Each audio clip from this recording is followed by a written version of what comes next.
narcotics. Now, nakasaad din po doon sa police report na nakita ko na ilang mga tao na naroon ay yung may bahay ni Paulo Tantoco at ang Liza Araneta Marcos. Now, hindi po ipagkakaila ni Liza Araneta Marcos na kasama niya si Paulo Tantoco nung siya nagpunta ng Los Angeles nung Marsong yon.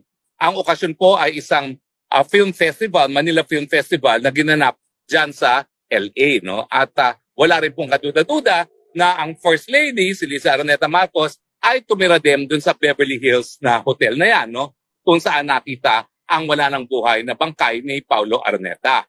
So, ano pong ibig sabihin nito? Well, ang Liza Araneta Marcos, kumpirmado po na naroon sa isang kwarto kung saan namatay itong Paulo Tantoco dahil sa cocaine overdose. Tanong, sinong kasamang mag-cocaine ni Paulo Tantoco? Now, ang sabi ng mga pulis, may mga lalagyan na merong powdery white substance na napapakita na grupong gumagamit. Yan ang po ang tanong. Isa ka ba, Liza Araneta Marcos, sa mga gumamit ng cocaine? Now, bakit natin tinatanong ito? Kasi nga po, si Cathy Binag, kung maalala nyo, ay nagbigay testimonya. Nung minsan, siya ay nagpunta sa bahay ng mga Marcos Jr. dyan sa Forbes Park at inalok siya na mag-cocaine ni Liza Araneta.